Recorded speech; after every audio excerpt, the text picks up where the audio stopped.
Dá uma olhada nisso daqui. 129 mil de lucro bruto, 27 mil de prejuízo bruto, mais de 100 mil de resultado líquido. Essa imagem diz muito sobre gestão de risco. Dá uma olhada nesses detalhes. Tem muito mais trades positivos do que trades negativos e as barras verdes dos trades positivos são, em média, maiores do que as barras vermelhas dos trades negativos. Hoje você vai aprender tudo o que você precisa saber sobre gestão de risco para conseguir ter consistência no day trade. Os 5 pilares para se conseguir ter consistência no day trade são conhecimento de mercado, estratégia, gestão de risco, revisão e análise de operações e controle emocional e disciplina. Hoje nós vamos focar em gestão de risco, mas eu não vou falar apenas dos principais aspectos mais falados da gestão de risco. Vou falar disso também, porque isso é importante, mas vou falar também algumas questões que provavelmente você nunca ouviu falar em nenhum outro lugar. Então fica aqui comigo até o final, porque essa vai ser a aula sobre gestão de risco que você precisa. Vamos começar pelos aspectos mais comuns da gestão de risco. Primeiro, deixa eu te fazer uma pergunta. Você é daqueles que quando acerta, ganha pouco e quando erra, perde muito? É absurdo o número de traders que não consegue atingir a consistência porque negligencia a gestão de risco no seu operacional. E um dos erros mais comuns é focar apenas na taxa de acerto. Mas existe outro aspecto extremamente importante que deve ser avaliado em conjunto, que é o risco-retorno nas suas operações e, por consequência, um bom payoff. Calma, não se preocupa com os termos técnicos. Para quem não conhece eles, taxa de acerto, como o próprio nome diz, é a taxa ou a quantidade em porcentagem de operações que você acerta. Então, se você tem uma taxa de acerto de 70%, isso significa que em 70% das operações que você tentar, você vai acertar, e as outras 30% das operações, ou você vai sair no prejuízo, ou você vai sair no 0 a 0. Já o risco-retorno é quanto você busca de lucro numa operação versus quanto você aceita de risco nela. Então, quando entramos numa operação, devemos ter sempre em mente qual é o alvo ou quanto a gente está buscando naquela operação e também qual é o limite máximo de prejuízo que a gente aceita nela. Então, por exemplo, numa operação, se você está buscando ganhar R$200 nela de lucro e aceita perder até R$100, isso significa que o seu risco-retorno é de 2 para 1. Por consequência, analisamos também o payoff, que é a razão da média dos lucros pela média dos prejuízos. E claro, a gente quer que, em média, os nossos lucros sejam maiores do que a média dos nossos prejuízos. Por que essas coisas são importantes juntas e nunca separadas? Se você está fazendo uma operação em que você está buscando ali um lucro do mesmo tamanho que o possível prejuízo, ou talvez até pior, se você aceita um prejuízo maior do que o lucro que você está buscando, a sua taxa de acerto vai ter que ser extremamente alta para que você consiga ficar positivo. Porque se quando você acerta, você ganha 100, mas quando você erra, você perde 200, você vai ter que acertar muito para conseguir ficar positivo. Então foi lá, perdeu 200, perdeu mais de 200, você vai ter que acertar para ganhar 100, depois para ganhar mais 100, depois para ganhar mais 100, depois para ganhar mais 100, depois para ganhar mais 100. Então você vai ter que acertar muito para conseguir compensar aqueles prejuízos, porque os seus prejuízos são maiores em média do que os seus lucros. E aí a taxa de acerto vai ter que ser extremamente alta para que você consiga manter uma consistência positiva. Por isso, nunca entre numa operação que tenha o risco-retorno desfavorável e busque sempre manter um bom equilíbrio entre essas coisas. No meu caso, eu tenho uma taxa de acerto de 60% a 70%. E o meu risco-retorno, eu nunca entro numa operação com um risco-retorno pior do que 1 para 1. E além disso, se a gente olhar no gráfico que a gente viu no início, a gente consegue ver que a média dos meus lucros são maiores do que a média dos meus prejuízos. A gente tem ali tanto a quantidade de barras verdes maiores do que a quantidade de barras vermelhas, que mostra uma boa taxa de acerto, e temos também uma média de barras verdes maior do que a média de barras vermelhas, que mostra um bom risco-retorno nas operações e, por consequência, um bom payoff. Agora vamos falar sobre alguns pontos da gestão de risco que eu quero enfatizar aqui com vocês. Primeiro, nunca faça preço médio.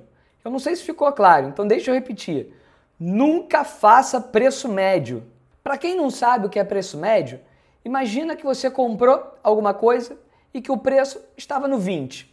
Aí você comprou ali no 20 e o mercado começou a ir contra a sua posição, começou a cair e aí chegou lá no 10. E quando chega no 10, você resolve comprar mais, de forma que o seu preço médio fique ali mais ou menos no 15, na esperança do mercado retornar, e aí caso chegue no 15 ou no 16, você consegue sair ali no 0 a 0 ou quem sabe até no lucro. Aqui eu estou falando de preço médio para trás, que é quando você entra numa posição e o mercado começa a ir contra a sua entrada, e aí você tenta fazer um preço médio para trás para tentar corrigir aquela operação na esperança de que o mercado volte e você consiga recuperar aquele prejuízo. O problema é que eu já vi literalmente muitos traders quebrarem por causa disso. O problema é que muitas vezes isso vai acabar dando certo, mas quando dá errado, isso machuca e machuca muito. Então, por isso, nunca faça preço médio. Lembra do risco-retorno? Fazer preço médio é assassinar o risco-retorno, porque você vai estar aceitando um prejuízo extremamente maior caso a operação dê errado, comparado ao lucro que você está buscando. Então, repito mais uma vez, nunca faça preço médio. Isso destrói com muitos traders. Percebeu que o mercado está indo contra a sua posição, percebeu que você estava errado, chegou no seu stop, fecha, encerra aquela operação. Não faz sentido tentar corrigir algo que já começou errado. Outro ponto importante é a quantidade de lotes disponíveis para você operar. Você vai ter um tamanho, você vai operar com aquele tamanho, dependendo do seu momento, do seu degrau financeiro, que a gente vai ver isso mais em detalhes ao longo desse vídeo. Mas o que eu quero frisar aqui é, ao ter o seu tamanho definido, respeite aquele tamanho e trave a exposição para que você não consiga enviar lotes maiores do que aquilo. Dependendo da sua plataforma ou através da corretora, você consegue travar ou alocar margem suficiente apenas para aquele tamanho que você está operando, de forma que inviabilize e não deixe você fazer besteira em algum momento de descontrole ou até que impeça de você fazer preço médio por estar aumentando o tamanho da sua posição em relação ao tamanho do lote utilizado no início da operação. Antes de irmos para os aspectos da gestão de risco, que quase ninguém costuma dizer, vamos ver o último aspecto tradicional que é comumente falado aí sobre gestão de risco, que é o stop diário. Devemos sempre ter um limite de perda máximo no dia estipulado. E ao atingir esse limite de perda, fecha tudo e vai embora. No dia seguinte, tem mercado de novo. Então, por exemplo, se você opera e colocou ali um limite de perda no dia de R$200, você foi lá, bateu nesse limite de perda, perdeu os R$200, fecha tudo, vai embora, no dia seguinte tem mercado de novo. Existem dias que a gente realmente não está alinhado com o mercado, não está conseguindo fazer uma boa leitura e aí você acaba tomando alguns stops seguidos. E quando isso acontece, a gente não pode deixar com que esse dia se torne ainda pior. Então fecha tudo, vai embora, que no dia seguinte tem mercado novamente. Com isso, outro aspecto diretamente relacionado ao stop diário é o drawdown. Drawdown é o quanto você aceita de perda consecutiva para que você resolva também bater o seu stop diário e saia daquele dia e retorne apenas no dia seguinte. Então, por exemplo, vamos supor que o seu limite de perda está ali em R$200, o limite máximo de perda no dia, o seu stop diário. Aí você perde um pouco, ganha, perde mais um pouco, ganha, perde mais, ganha, perde, ganha. Bateu naqueles R$200, você vai embora, fecha tudo e volta no dia seguinte. O drawdown é perda consecutiva. Então, por exemplo, vamos supor que você tenha estipulado 200 de limite de stop diário e R$ 100 de drawdown. Isso significa que se você perder R$ 100 de forma consecutiva, mesmo que não tenha batido ainda no seu stop de limite máximo diário, você também vai fechar tudo e vai embora. Então você perdeu um pouco, depois perdeu mais um pouco. Isso significou uma perda consecutiva de R$ 100, fecha tudo e vai embora. Você deve estipular tanto o seu limite de perda máximo no dia, como o seu drawdown, que é fazer com que, ao ter essa perda consecutiva, você não continue no mercado, porque já demonstra que você não está alinhado, e aí fecha tudo, vai embora também, e no dia seguinte tem mercado novamente. E dependendo da sua plataforma, você consegue configurar essas coisas, tanto o limite de stop diário quanto o drawdown. E aí a plataforma bloqueia e não deixa você continuar operando quando atingir um desses critérios configurados ali dentro. O objetivo disso é fazer com que dias ruins não se tornem ainda piores. E aqui começa um dos aspectos que não é normalmente falado sobre gestão de risco e que eu respeito muito na minha gestão de risco, que é o stop emocional. E o que é o stop emocional? Se você perceber que alguma coisa abalou você, que você não está bem, fecha tudo e vai embora. É impressionante como muitos traders que não estão com o emocional ajustado naquele dia, estão com raiva, querendo recuperar algum dinheiro, alguma coisa aconteceu e mexeu com o emocional deles, acaba fazendo besteira no mercado, indo ali e arriscando às vezes todo o seu patrimônio no mercado por causa de um descontrole emocional. Então, respeite muito o stop emocional. No meu caso, se eu percebo que qualquer coisa abalou o meu critério ali de controle emocional, percebo que não estou bem, percebo que estou abalado com raiva ou com ansiedade, alguma coisa que não está ajustada, eu fecho tudo e vou embora. Não faz sentido arriscar patrimônio, cometer erros, porque você não está com o emocional abalado e não está com a frieza que você tem que ter, o controle que você tem que ter e a calma para operar ali de cabeça fria, analisando exclusivamente o que está acontecendo no mercado, para identificar as boas oportunidades, entrar na hora certa e sair na hora certa, e não motivado por uma raiva ou por alguma coisa que não faz sentido para a lógica operacional e que isso possa te causar um prejuízo muito maior. Então, percebeu que está com o emocional abalado, cara, fecha tudo, vai embora, não arrisca, porque isso pode te machucar e te machucar muito. Tem muita gente que quebra por causa disso. Então, sempre respeite o seu stop emocional. Outro aspecto relacionado ao stop emocional que a gente também consegue configurar em boa parte das plataformas é a quantidade de stops em sequência. A gente viu o limite de perda no dia e a gente viu o drawdown, que é um limite financeiro de perda onde você também vai parar de operar. Mas tem um outro critério que é stops consecutivos, mesmo que não tenha atingido o seu limite de perda nem o seu drawdown. Então, por exemplo, errou 3 vezes seguidas, você pode configurar isso para parar e não continuar operando nesse dia. E por que isso é importante? Muitas vezes, perder 3 vezes seguidas pode acabar abalando o seu emocional, fazendo com que você fique com raiva do mercado ou querendo recuperar o dinheiro que você perdeu. E aí isso tira você do seu controle emocional, tira você da calma que você precisa ter para estar operando. Então, é outro critério que vale a pena você analisar, se conhecer, e se você perceber que quando tem perdas consecutivas, mesmo não atingido o limite máximo de perda do dia ou o drawdown, também configure isso, vai embora e no dia seguinte você volta que tem mais mercado novamente. É impressionante como o aspecto emocional interfere muito nas nossas operações. No meu caso, já teve dias que eu perdi R$ 100, fiquei pé da vida, fechei tudo e fui embora. E já teve dias que eu perdi R$ 1.000, mas vi que aquilo era natural do mercado, a oportunidade era realmente boa, mas faz parte.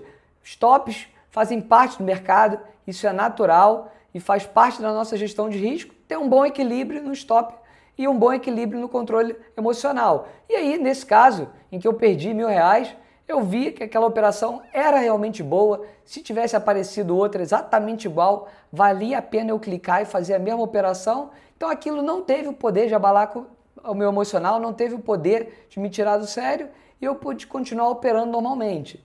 Então, com o tempo, se conheça, avalie como que está ali o seu emocional naquele momento. E independente da perda, se você perceber que alguma coisa mexeu com você, te deixou com raiva, abalou o seu emocional, fecha tudo, vai embora. Agora, se você tomou algum stop, aconteceu alguma coisa, não mexeu com você, está normal o seu controle emocional e não atingiu o limite de perda no dia, você continua operando normalmente, com a frieza, como se nada tivesse acontecido. Isso faz parte da gestão de risco e é extremamente importante ter um bom controle emocional durante as nossas operações. Agora, por fim, vamos ver o último aspecto da gestão de risco, que é o seu degrau financeiro. Antes de mais nada, eu quero que você tenha uma coisa muito clara em mente. Para ganhar R$1.000, você tem que estar disposto a talvez perder R$1.000 no mercado. O que eu quero dizer com isso? Os nossos lucros e os nossos prejuízos nas operações estão diretamente relacionados com o volume financeiro utilizado naquelas operações. Devemos sempre utilizar um volume financeiro condizente com o nosso degrau financeiro naquele seu momento de vida atual. Por isso, eu te faço algumas perguntas. Quando você entra numa operação, você tem medo de errar essa operação? Se a resposta for sim, pode ser por dois motivos. O primeiro, pode ser que você ainda não tenha conhecimento de mercado, não tenha a consistência e não tenha confiança na sua habilidade de operar e de fazer bons resultados. E se esse é o seu caso, você nem deveria estar operando com dinheiro real ainda. Você deveria estar no simulador, treinando para conseguir atingir a consistência, para depois que tenha a consistência no simulador, aí sim começar no dinheiro real. Não faz sentido arriscar o seu patrimônio, arriscar dinheiro, se você não consegue ter consistência nem no simulador ainda. Outro motivo é se você estiver com o seu degrau financeiro desajustado, utilizando um volume nas operações maior do que deveria. E aí, por isso, você tem medo, porque se você errar aquela operação, aquilo vai te machucar. Então, utilize um volume financeiro condizente com o seu degrau financeiro de vida naquele momento. Outra pergunta que eu faço é, se você tiver uma sequência ruim de operações, tomar alguns stops seguidos, isso vai te quebrar? Se a resposta for sim, o seu degrau financeiro está desajustado em relação ao volume que você está usando nas operações. Ter alguma sequência ruim de operações é possível, é normal às vezes acontecer. Isso não pode te quebrar, isso não pode realmente te machucar. Então, faz parte da gestão de risco você alinhar o seu degrau financeiro para que, caso tenha uma sequência ruim, você não quebre e nem realmente se machuque no mercado porque você estava com um volume financeiro muito alto. E agora, a última pergunta é, se acontecer alguma coisa catastrófica, por exemplo, a sua internet cair ou acontecer uma breaking news, alguma coisa muito relevante, por exemplo, o avião de um presidente cair, alguma coisa muito significativa, como foi, por exemplo, as Torres Gêmeas, se acontecer alguma coisa assim muito grave e você ali, por algum motivo, não conseguir sair no mercado, o mercado correr rapidamente contra a sua posição, aquilo vai fazer você quebrar? Se a resposta for sim, você também está com um volume financeiro desajustado do seu degrau financeiro de vida. A gente deve sempre pensar que por mais raro que seja e por mais difícil que isso possa acontecer, caso isso aconteça, isso não pode acabar com a sua vida, não pode te destruir. Então, use um volume financeiro sempre respeitando o seu degrau financeiro, de forma que mesmo que aconteça algo catastrófico, isso não seja suficiente para te quebrar, te tirar do mercado e de realmente prejudicar a sua vida. Então sempre respeite a gestão de risco e o seu degrau financeiro. Faça tudo que você aprendeu aqui nesse vídeo e você terá resolvido um dos 5 principais pilares para se conseguir ser um trader consistente no day trade. Se você gostou desse vídeo, deixe o seu joinha, deixe um comentário dizendo o que você achou e principalmente quais assuntos você gostaria para que eu possa fazer um vídeo específico sobre esse assunto para ajudar no desenvolvimento de vocês. Então, siga o canal, ative o sininho para você ficar por dentro de novos conteúdos que forem sendo postados aqui e vamos que vamos a cada vez mais traders no caminho da consistência. Um grande abraço e até o próximo vídeo.